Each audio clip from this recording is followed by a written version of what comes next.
thank you for being here, and please send in some questions. We would love to answer your questions live. But first of all, let's welcome Kate. There you are. Hi, good afternoon, everyone. Happy Tuesday. That was great. Entertaining, that's for sure. Well, and obviously, it takes a lot of concentration to keep your focus in Bach as they run around you, but I'm sure you're used to that. Well, how great it is for them to hear music like that every day of their lives. Well, yeah, I suppose it's funny, both of my children who are still preschool age, ages 2 and 4 currently, uh, pretty much every single person they meet, every other person their age, their first question they always ask is, and what do your parents play? What instrument, what instrument does your mom play? Because they really do believe that music is everywhere and appropriate or to be danced to, as you can see. But it was a challenge, obviously, to get through that without stopping because I knew we only had one take. I mean, they're not going to be willing to try that again afterwards. So it is good practice for the real world. You got to just keep going sometimes, distractions aside. How old were you when you started playing the violin? I was actually 3. I don't have any memory of it. My parents started me at the Prusel School of Music with Doris and Bill Prusel in Iowa City, Iowa. My parents were both Mm. music educators, and they wanted my younger sisters and I all to be exposed to classical music and to have that exposure from a very, very young age. So I think we sort of blew their minds that we decided to pursue it professionally, all 3 of us. But I was very, very young, and it was part of our life as a family, making music. And your life now too. Your husband is a cellist, so your children have multiple sonic experiences in the home. Yeah, and actually, it was interesting that I was able to record any Bach at all just now because Alex is actually a Baroque specialist, incredibly gifted, and knows the music of Bach really, really well for the cello suites, of course. And he does, one of the nice perks of quarantine so far has been that he has been offering us daily doses of Bach on a regular basis. So this was my sort of like one shot at attempting to contribute something along those lines. But we're very, very spoiled here, and our kids certainly are. Yeah. So when are their lessons starting? Are they interested? Actually, yeah, they both have tiny violins, but no one wants to hear beginner violin. I don't, anyway. Max actually has been taking piano lessons since Mhm. February. The unfortunate thing is he's been doing it through the community music school at San Diego State. Mhm. Terrific teacher there, Sonia Schumann, who's relatively new to San Diego. Her husband's the choral director there, and they're both really creative. Really energetic people that are great assets to our cultural community. But she started lessons with Max in February, and really, we only got about 3 or 4 weeks in before everything shut down. Mm. So he's been doing Zoom lessons twice a week still for piano. I Great. suppose I could have included him in this, but he's unpredictable. As you saw, he's unpredictable. Yeah, next time. Next time. But we were talking a little bit in advance, and you came through a public school system in Illinois, York High School Hmm. Orchestra, and you're a teacher as well. So many people ask about how can we engage young people in music today? How can we make sure that there's music in our schools? You are very active in the city of San Diego. You're an entrepreneur with Art of Milan. You're a performer. You're a teacher. You are a thoughtful person about bringing music more forward. I'd love to talk a little bit about that today. Yeah, I mean, as evidenced even by my former observation, I mean, my kids assume that everyone's homes and lives are filled with music. And of course, what I've been trained to do, classical music, which people sometimes shy away from. I think one might feel I don't understand it or I haven't had enough training in it. But my very strong belief, and I know you share this, is that, classical music is just a language for everyone. And classical music can mean music that was written hundreds of years ago, in the case of the Bach you just heard, or it can mean the music of our time. There are so many talented musicians writing music as we speak, actually, all over the world. And so much of it is written for classical instruments. And I think just I mean, if I could just sort of like saturate the whole world with different kinds of classical music, I think that's a good first step. Is just having the exposure, is being introduced to it. It's not some foreign thing that lives in this elite tower that only lives at Copley Symphony Hall. In fact, so many of my colleagues and our musicians in the San Diego Symphony perform in so many other locations around the county. And I think probably for a lot of people, maybe it's their first exposure even to this language that we're so passionate about. So obviously, exposure is key. Allowing students to have access to instruments is harder. I know there are resources that need to be found to support that endeavor, but it's not impossible. There are instruments everywhere, and I think just as much as we can be good stewards and good advocates for that accessibility, I think that goes a long way also. Um, and I think also it can be sort of a misconception that, oh, if I play an instrument or I'm into classical music, that means, I'll be poor for the rest of my life. I'll never be able to have a real job or whatever. I actually wasn't serious about pursuing violin professionally until I was actually out of undergrad, almost graduate school. And I'm just so grateful that I've had this creative outlet my whole life. I believe music gives people a voice that they can't otherwise find sometimes. And whether you decide you want to do anything with it professionally or not, it's just one more way that we can all communicate with each other. So it's a long answer to a question that I know deserves some real thought. But those are some initial musings I had. Well, I think, we were doing this concerts called Music Connects, and with small ensemble of, 15 players in churches and community centers. And there were, what touched me about those, it would be on a Saturday afternoon, there were back-to-back performances. We had, depending on the size of the venue, we'd have 250, 300 or more people there, and so many families with their children.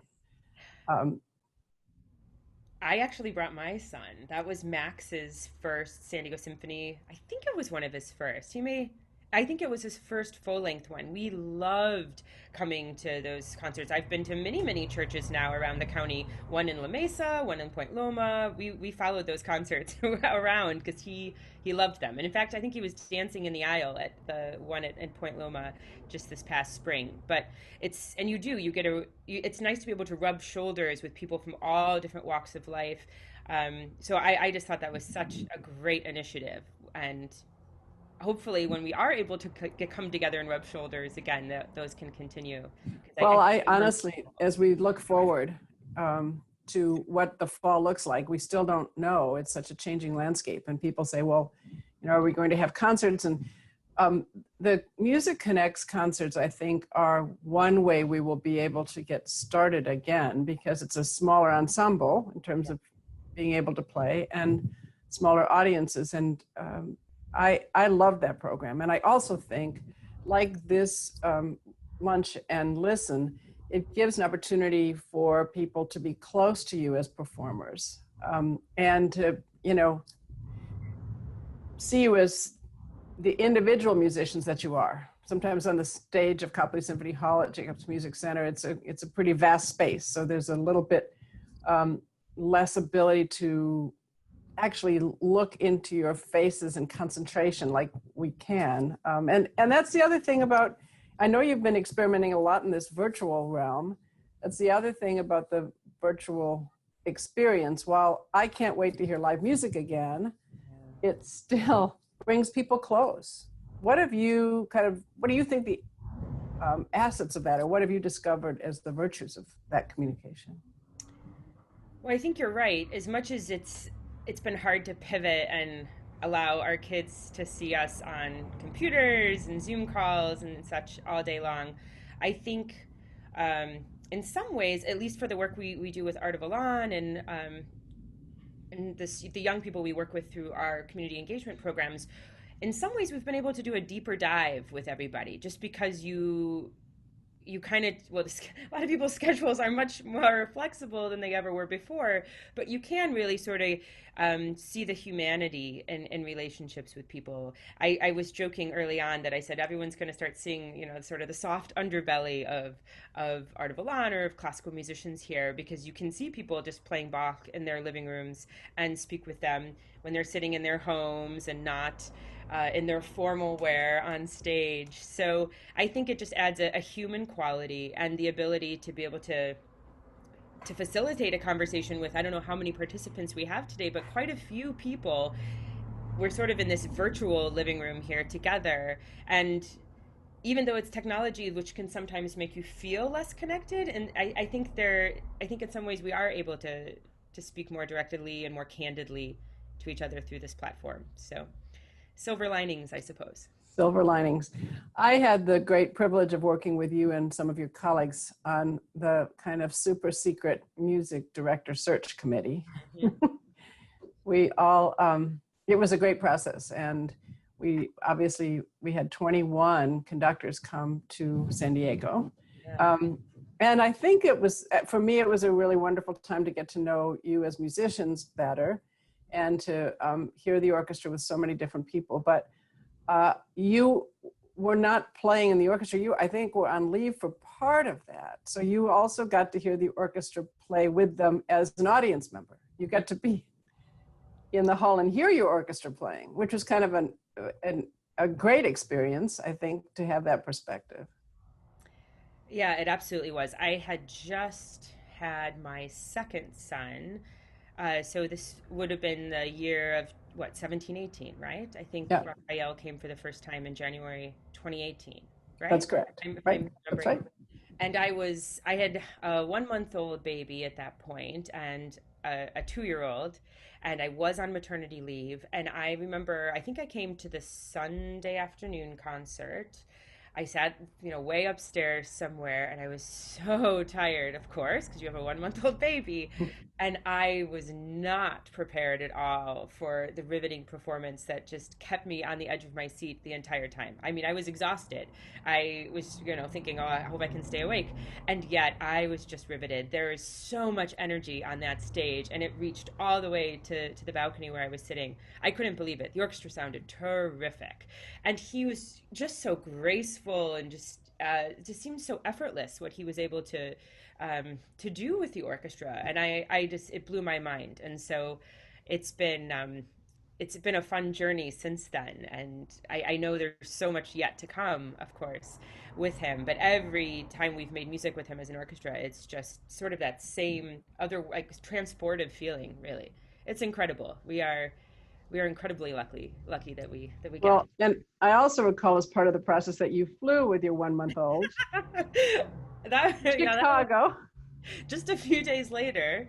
That's the flexibility of being on maternity leave. I did that. I was so taken, and obviously so much of the committee was equally taken with him that I was able to just hop on a plane, and my parents are in Chicago, and you were kind enough, Martha, to arrange for my father and I to go watch him conduct the Chicago Symphony. And it's same sort of thing, just so much just natural musicality pours out of him. It's really some of the most organic conducting I've ever witnessed. So I think, yeah, that was definitely the first flight for my 1-month-old, but it was well worth it. And he was great. He was generous and gracious enough to even meet me for coffee before he conducted the concert. He's such a down-to-earth guy too, just really also looking for human connections wherever possible.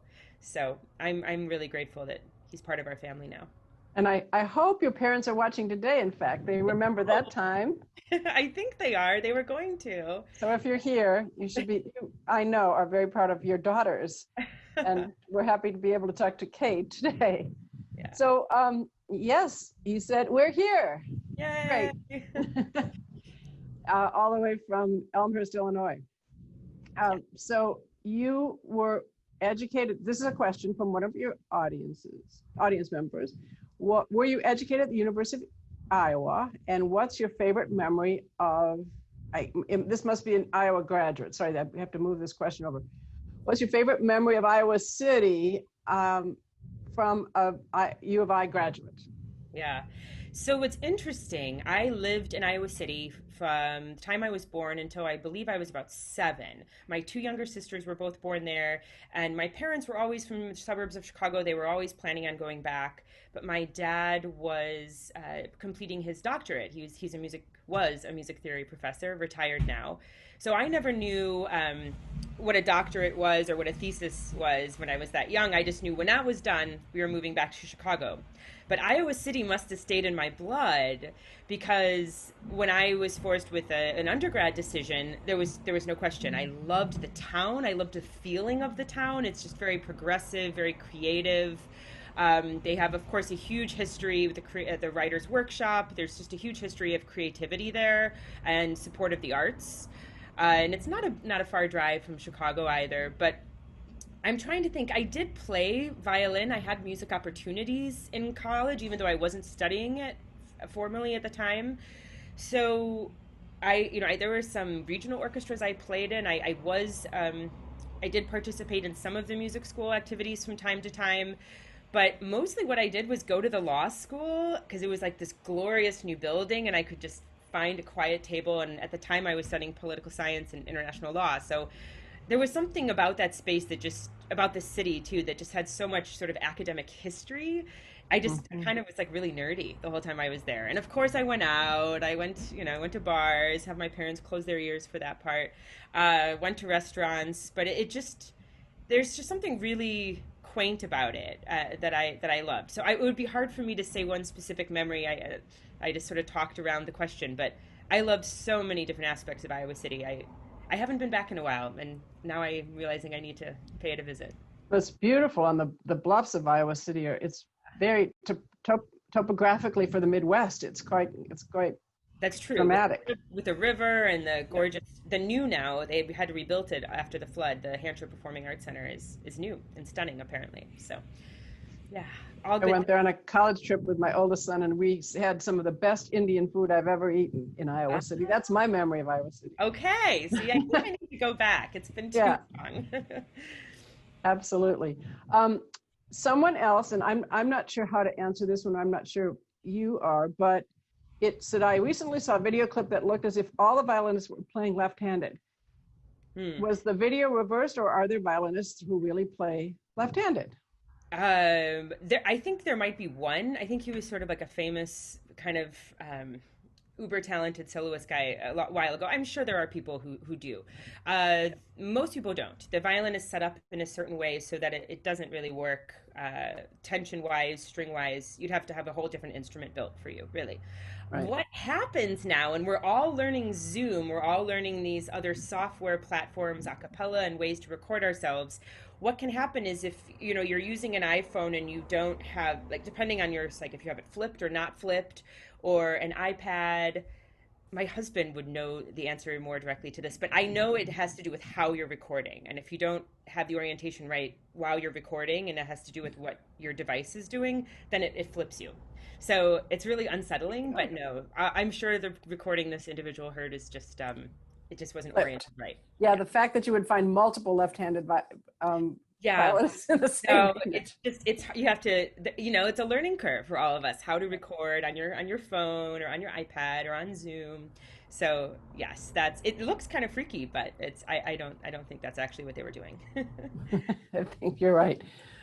Somebody else just writes in and says that one of the joys of being a partner with a player is getting to know personally the musicians, which enriches the concert experience. And during this time off, we long for the time when we can be together again. And ends with, I guess there's no question, just a comment. So absolutely. And that's something that I think is also unique to the San Diego Symphony. I think the partner with the player program is brilliant. We, as musicians on the stage, are always hungry for greater connections with those of you in the audience. And I think it's just a really nice way of sort of feeling that synergy where we're all in the room together and doing a deeper dive, like we were talking about earlier, really getting to know someone on a human level. And for us also, it's a nice way to say thank you to those supporters who really make what we do possible for us to be on the stage week in and week out. So I think it's great. And I have actually a very special personal relationship with my partner. So I don't know if she's watching, Jeanette Stevens, but she's she's just yeah, a real spirit. She just radiates light everywhere she goes. So I'm grateful for that relationship. You know, one of the ways that we, and I say the large we orchestras might come back to beginning live performances is musicians on the stage without an audience and capturing that and having that delivered into someone's living room instead. But I know that that is kind of, that is not even quite halfway back to the musical experience from a performer, because there is an energy you get from an audience. There's that, you know, I mean, you can see people's faces, but you can also just feel, I think, when an audience is with you and the energy in the room. So it's better than not playing together, but the whole, you know, the dynamic, audiences need musicians, but musicians need audience as well. I think you're absolutely right. And it'll be very interesting to see all the things that perhaps we took for granted sometimes, to see how that feels, you know, when they can resume after all this. In a way, you know, I'm someone that always looks for silver linings. So I sort of have to keep going back to that, like just the feeling of, oh, all these things that I maybe didn't realize I valued so much or never really thought about. Now I will have so much gratitude for when they return to my life. So hopefully it can be soon. I think it'll be wild to be able to do that at the Shell also. I know all of my colleagues and I were very, very eager to get out there. And some we did have a few musicians do something recently out there, and everyone just said it sounded amazing. So It's very exciting. It's coming along. I was there twice last week, and the sound panels are going up on the walls now of the Shell, which were not there when the brass played, and it is a magnificent facility. So it is going to be a great place to return to as soon as we can. I want to go back one step, because we're talking about your education and trajectory, and there's a really interesting part of it. Obviously, your master's degree from Carnegie Mellon, but in between you were at the Sorbonne. And tell me about that. yeah, I mean, my poor parents, I don't know how they managed me during those years. There were a lot of detours, a lot of 180s. I actually spent my junior year abroad at the Sorbonne, and I was studying just French history, like something really probably dry sounding to most of the world, like 15th century French history. But it was just, again, just being in the building and being around academics, I just soaked it up. I loved it. I lived with a host family there so that I could really learn the language better. And I did double major in French and poli sci. So that was a great and necessary step to complete the French degree. That French degree, by the way, really only serves me well when we're playing music by Ravel or Debussy, but in San Diego especially, you don't hear that much French.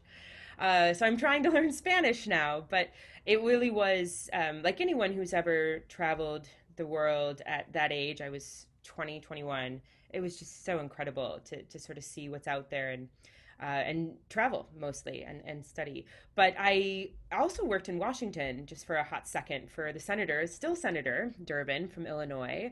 I was an intern for him and then actually held various other jobs and realized that DC really wasn't for me. I was interested more in international law, and this was before September 11th anyway. And it was sort of a different world then. So but the violin was always part of my life, and it just sort of became an experiment. Like, could I just change course here in my early 20s and try to get into graduate school? um, Maybe get accepted more on potential than graduate level playing. And I was very fortunate to wind up at Carnegie Mellon with Anders Cardenas, who was concertmaster in San Diego Symphony for a short while, decades ago. But he really did invest in me and invested in my potential. And so I just worked my butt off there, first girl in the practice room every day. And San Diego Symphony audition was just one, it was the last actually in a long line of auditions I had not won. And when I flew to California, it was surreal for someone who only spent her life in the Midwest and Paris. I didn't know people lived like this. I mean, this is just glorious. Perfect day here. You know, it's paradise. And the orchestra has grown so much since I've come. It's incredible. I feel like we just are poised for this sort of magical moment here, and yeah, very, very grateful for the journey, however many turns it took along the way. Well, I would disagree with you only slightly. I think your path has enriched you as a musician and as a contributor to musical life in the city. And its diversions and 180s just makes you that much richer and more interesting a person. So such a pleasure to spend time with you. Likewise. And it is a magical moment in the life of the San Diego Symphony. And you and your colleagues are at the heart of that. So we thank you. And Yeah. it's great to spend the time with you today. Likewise. Thank you. So now I know you're going to play something else for us by Anna Klein, a living composer. Yeah, imagine that. She is, I think, 2 years younger than me, actually. She was Yeah, born in London, but she spent a lot of her recent life in the United States. Martha, I believe you knew her pretty well from her time as the composer in residence at the Chicago Symphony. I think she was there from correct. 2010 to 2015. Yeah, she was, yeah, 5 years. Yep, and along with Mason Bates, who also an incredibly eclectic composer, writing the music of our time, and Which she we performed with Raphael as his opening as music director. Yep. yes, yes, yes, yes. Uh, Again, people sometimes I think don't realize when they hear a work by Mason Bates, like, oh, that's classical music, and it absolutely is. So, for those of you joining us, if you haven't heard of Mason Bates or Anna Klein, you can Google them afterwards. Some really compelling music from both of them. But she wrote a collection of pieces a year after the death of her mother. And she had found an old violin somewhere, like outside of Oxford, like in a pawn shop, fixed it up, convinced people to teach her lessons. Um, and she, on the eve of the 1 year anniversary of her mother's death, composed a series of pieces, and one of them, this is called "Rest These Hands." It's based on a poem her mother had written in the last year of her life, and it actually quotes the a bit of the presto from the G minor um, sonata that I believe my colleague Jean Yan played on one of these luncheon listens just a couple weeks ago. So there'll be sort of a through line, a bit of Bach that you'll hear in the midst of this. And I know we probably don't have a ton of time, but I'd love to just read this poem. It's very Please, we have short. all the time. Um, when I've performed this piece in the past, I actually had someone read this poem at the start and at the end, but you'll see in the version where I have here today that wasn't possible. But here's what you can imagine as you're listening. I rest these hands, world weary, misunderstood. I rest these hands, toiled weary, long before they should. These hands, palmed to palmed, with wonder, surrendered. So I find it a really hypnotic work, a very calming work. Um, I believe she wrote it in 2009, so it's not even that new of a work Yeah. anymore. But I've come back to it a few times over the years, and it's just something that's very, very close to my heart. And um, I think the world could use a little bit of quiet contemplation here, which you'll get at both the opening and then again at the ending. Interestingly, in case you watch this video and wonder why I'm wearing a mask, I recorded this just last week. Art of Elan, which is a chamber music nonprofit I run here in San Diego, we work with a variety of young people that live in National City and near the border, and they write original compositions for us. And since we were doing all of our programming online this spring, we hadn't come together to record their pieces yet. So my colleagues and I actually distanced ourselves in this enormous room with masks, and there were just about 5 or 6 of us, so we could do that. And we recorded these students' works in National City just last Wednesday. And so at the end of that, I decided to try a take of this Anna Klein work, Rest These Hands. So that's the background you're seeing. That's the reason for the mask, and it felt really meaningful to be able to do that there that day. Thank you, Kate. We look forward to it. Thanks for being here today. And thank all of you. Thanks.